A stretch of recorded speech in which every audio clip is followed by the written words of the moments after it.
Prepcast, sua dose semanal de motivação e conteúdo trabalhista.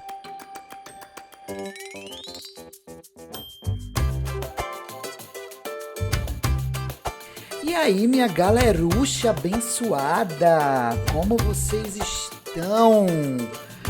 Vamos de Prepcast, bem gostosinho, mais uma semana aqui para a gente falar sobre as notícias vinculadas ao Ministério Público do Trabalho. Selecionei 3 notícias para vocês, para a gente começar a conversar aqui, bater um papo. Puxei um cafezinho, uma Coca Zero sempre bem-vinda, né? Uma pena que é cancerígeno, né, minha galera? Eu descobri até que um bacon, o próprio presunto, é cancerígeno no mesmo patamar do cigarro. Mas com bacon, gente, é cancerígeno? Então, no final das contas, é só questão de água e oxigênio mesmo que a gente pode se envolver. Deixo então uma mensagem sobre o bacon. Exercitarei o meu negacionismo em relação ao bacon. Desculpa por tudo. Vou seguir comendo bacon, volta e meia. Não precisa ser coisa diária. Mas se vier um bacon na minha frente, eu comerei com certeza. Então, voltando ao Ministério Público, as notícias. Vamos apresentar aqui o nosso cardápio de notícias. Primeira notícia: MPT Alagoas capacita a rede de proteção à infância de Santana do Ipanema para combate ao trabalho infantil. Segunda notícia: MPT debate a importância da proteção de crianças e adolescentes nos esportes eletrônicos. E por último, o curso atualiza técnicas de investigação de fraudes às relações de trabalho. Muito bacana, né? Temos aí um rol de notícias bem diversificado. Então vamos começar com a primeira notícia de Alagoas, né? Em mais uma ação contra a exploração de crianças e adolescentes, o Ministério Público do Trabalho em Alagoas levou o projeto Políticas Públicas para o município de Santana do Ipanema. A iniciativa estratégica se dividiu em 2 momentos: inspeção técnica nos equipamentos socioassistenciais e a capacitação da rede de proteção à infância das cidades sertanejas sobre trabalho infantil e aprendizagem profissional. A gente vai focar um pouco mais na segunda parte, né, que é a capacitação. E aí a notícia segue. No segundo dia de implementação do projeto, mais de 100 pessoas estiveram presentes na palestra Trabalho Infantil, como podemos combater essa violação de direitos, ministrada pela procuradora Cláudia Soares no auditório do campus da Universidade Federal de Alagoas. Para um público formado por gestores públicos, educadores, assistentes sociais, operadores do direito, psicólogos, agentes comunitários, profissionais da saúde, entre outros trabalhadores dos equipamentos socioassistenciais, o MPT falou acerca do conceito do trabalho infantil, suas causas, as consequências na vida adulta e a identificação dos casos no território. De modo dinâmico, e esse ponto é muito importante, a capacitação também orientou aos presentes sobre o correto encaminhamento dos casos na rede de proteção à infância. Então, gente, aqui a gente tem um típico caso de atuação promocional no âmbito da Cor de Infância, através do projeto Políticas Públicas. Ele é diferente da capacitação que a gente faz para fins de implementação desse conhecimento no sistema educacional local, né? Esse é um outro projeto. Aqui é um projeto de políticas públicas que visa a capacitação de servidores, a imensa maioria, né, vinculados ao município e também ao Estado, e aí a gente tem que pensar que a gente está falando muitas vezes, né, porque a gente estuda na área trabalhista, as coisas são muito claras: o que é trabalho infantil, até quando pode, por que a aprendizagem é importante. Claro que tem pessoas que estão, né, começando agora na área trabalhista, mas de um modo geral, a gente conhece as regras e as exceções sobre trabalho infantil, idades, mas a gente está falando aqui do interior de Alagoas, mas poderia ser qualquer interior menor. Quanto menor a cidade, em regra, quando a gente fala em interior, menos esse conhecimento ele é difundido em relação aos servidores, em relação ao serviço público.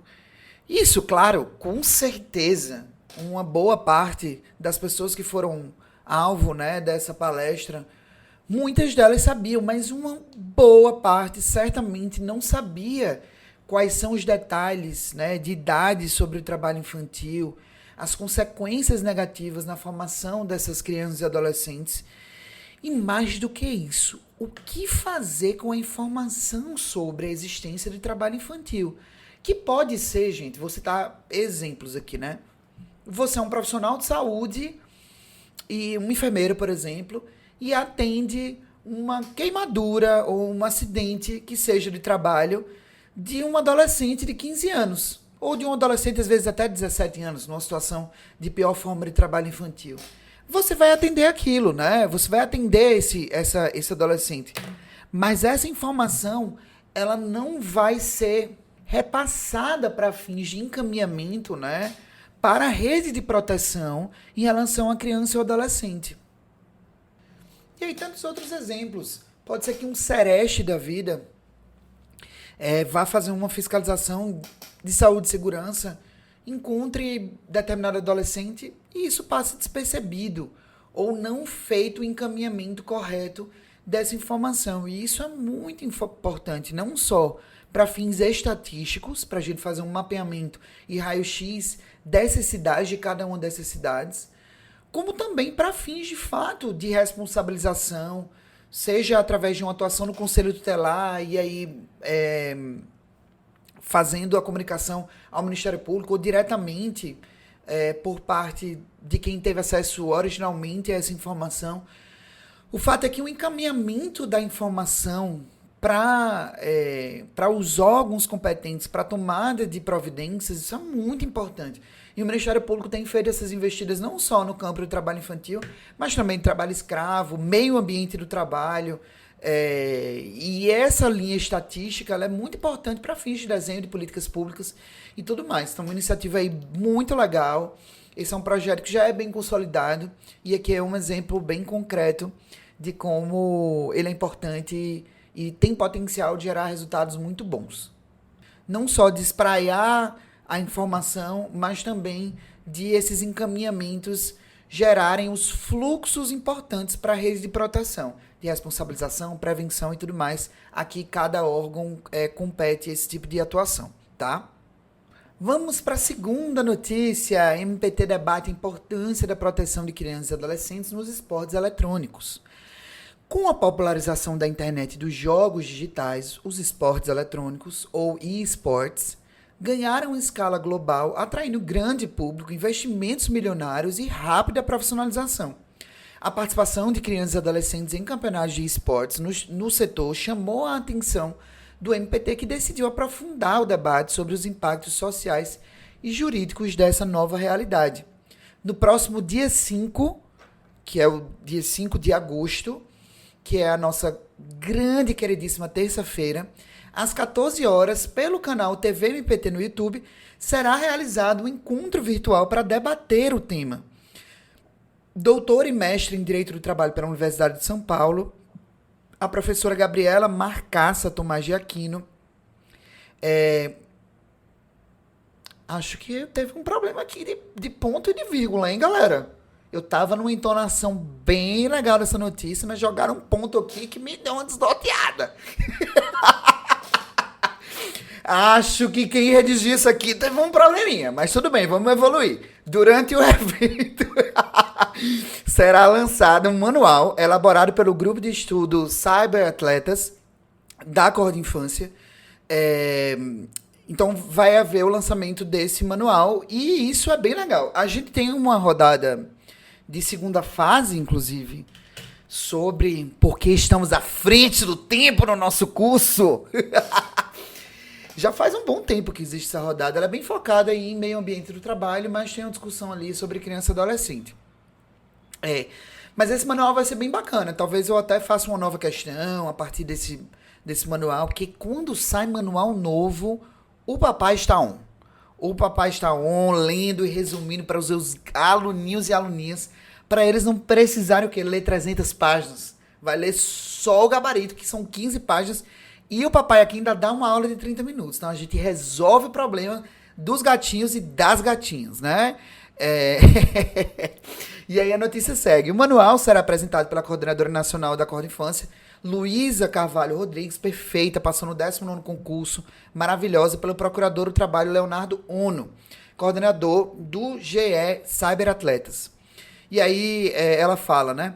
O manual é resultado de debates e construções coletivas de grupos de estudos que se norteou pela proteção integral de crianças e adolescentes, destacou a coordenadora nacional da Acorda Infância, que também sinalizou que o documento tem por objetivo trazer aspectos fáticos, subsídios jurídicos para apoiar a atuação ministerial no enfrentamento ao trabalho infantil nos esportes eletrônicos e ambientes virtuais. Essa iniciativa ela é bem boa para, assim como na notícia anterior, essa linha de espraiar conhecimento. Né? A gente tem uma comunidade que estuda para concurso, mas a gente tem uma comunidade acadêmica também, e que esses casos podem, inclusive, chegar ao judiciário e esse manual servir como fonte, como apoio para fins de produção de peças, né? Quem sabe uma sentença. Ou até mesmo para um advogado, enquanto uma criança ou adolescente aí, como reclamante numa reclamação trabalhista. E como a notícia sinaliza ali no início, a gente tem uma proliferação muito grande, né, dos jogos virtuais. E isso, do ponto de vista digital, e aí esse é um problema que ele é não só dos esportes, mas tudo que envolve o mundo digital e o trabalho infantil. No caso aí, quando a gente fala de influenciadores mirins, a gente discute se isso seria trabalho infantil artístico. Aqui é uma linha esportiva mais digital, com jogos, inclusive, eventualmente patrocínio, pessoas por trás financiando, se aproveitando desse trabalho. Existem muitas nuances que precisam ser discutidas. E a gente startar esse processo para fins de produção de conhecimento é muito importante. Tá? Tem muitas questões também vinculadas ao meio ambiente do trabalho. Então, é um tema que incita bastante coisas legais do ponto de vista jurídico. Tá? Então, muito legal. O manual, inclusive, já está disponível. Nessa notícia mesmo. Do Ministério Público, ele tem 97 páginas e eu, Rafael, lerei com certeza. Vamos lá para a próxima notícia. Curso atualiza técnicas de investigação de fraudes às relações de trabalho. Procuradores e servidores do Ministério Público de Sergipe participaram da capacitação. Bular a legislação, simular contratos, entre outras práticas que prejudicam os direitos de trabalhadores e trabalhadoras. As fraudes às relações de trabalho são objeto de investigação no MPT e, para aperfeiçoar os mecanismos de análise e condução de procedimentos, procuradores e servidores da instituição participaram nesta quarta e quinta-feira do curso Técnicas de Investigação de Fraudes às Relações de Trabalho. A capacitação promovida pela Secretaria de Treinamento e Formação Continuada, em parceria com a Conafred, foi realizada pelo Procurador do Trabalho Renan Bernardi Calil e pela Procuradora do Trabalho Priscila Dib Schwartz. É um curso extremamente prático, no sentido de trazer subsídios para o incremento das investigações relacionadas às fraudes nas relações de trabalho. Com acesso aos sistemas, é possível dar outras camadas aos procedimentos, o que contribui para a obtenção de uma tutela judicial favorável. E eu vou passar aqui um pouco rapidíssimo. Eu quero comentar, não vou mais ler a notícia não, porque eu acho que não vai ter nada que agregue tanto. Gente, 2 pontos aqui, né? O segundo, que é o que eu vou falar depois, é sobre os sistemas internos do Ministério Público, mas o primeiro é sobre Priscila Schwartz. Gente, Priscila Schwartz, que é procuradora do trabalho, se tivesse um campeonato mundial de melhor procurador ou procuradora do mundo, ela ganharia com certeza, gente. Gente, eu queria esse espaço para falar sobre ela. Ela é sensacional. Ela passou no 17º concurso, que era um concurso anterior a mim, e eu dividi PTM com ela durante, aí, eu acho que 1 ano e meio, 2 anos em Passo Fundo, quando eu morava no Rio Grande do Sul.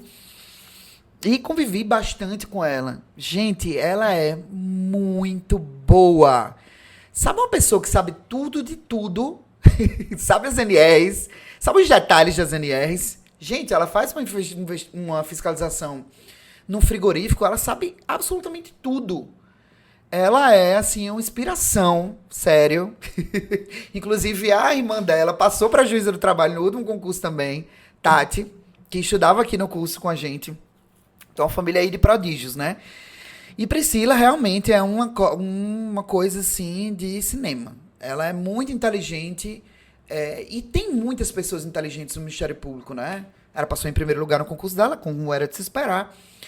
Mas ela tem um plus. Para além da genialidade, ela é muito boa na investigação, nas negociações para firmar ataque. Ela, assim, é um show incrível. E esse curso é um pouco sobre isso, né? Sobre técnicas de investigação e o uso dos sistemas. Eu quero muito, porque isso foi em Sergipe, né? Eu não vi esse curso ainda.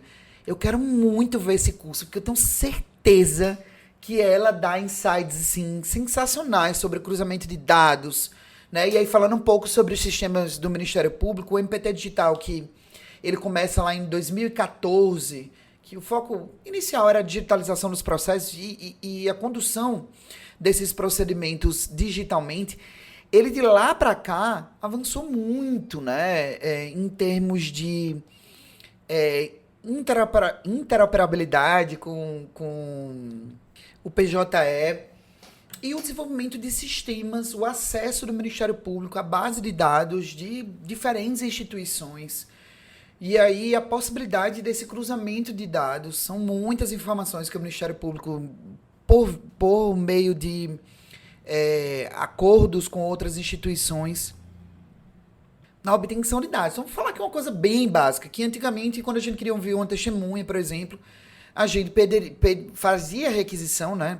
Faria uma requisição para a empresa para apresentar, por exemplo, uma lista com a tabela dos trabalhadores atuais, ou eventualmente termos de rescisão do contrato de trabalho para acessar pessoas que já foram demitidas. E aí, a partir do endereço, intimar essas pessoas. Hoje, a gente já consegue telefone, endereço dessas pessoas sem precisar, e aí, do ponto de vista de alardear muitas coisas, porque a gente requisitaria a empresa, mas o ponto principal é a celeridade mesmo. A gente não tem que fazer uma requisição para que essa empresa, depois de determinado tempo, responda e esse procedimento depender de algo que a gente já poderia fazer diretamente. Mas isso é uma coisa extremamente simples, né? A gente tem outras várias camadas de possibilidades, principalmente quando a gente fala em meio ambiente do trabalho, trabalho infantil e fraudes também. Porque muitas... claro, a prova testemunhal é muito importante para fraude, mas o cruzamento de dados também traz conclusões bem interessantes, elas são bem mais objetivas do que as testemunhais. Então, esse curso, assim, deve ser sensacional e o Ministério Público, de fato, subsidia bastante a gente em possibilidades de obtenção de dados através de sistemas internos. E também não queria perder a oportunidade de falar, espraiar a palavra da melhor procuradora do mundo em linha reta e nunca existirá outra que nem ela. Eu sou super fã. Volta e meia falo com ela ainda sobre alguma dica ou sobre formas de investigação, porque ela realmente tem insights assim, sensacionais. Então, acho que é isso para a semana. Espero que vocês tenham gostado do nosso podcast da semana, que chegou um pouco atrasado essa semana, porém estou aqui com um compromisso do podcast para vocês. Então é isso, bons estudos a todos e a todas. Qualquer coisa, estamos por aqui e até a próxima semana com Flávia Menezes e notícias relacionadas à magistratura. Um beijo, tchau! Prepcast, sua dose semanal de motivação e conteúdo trabalhista.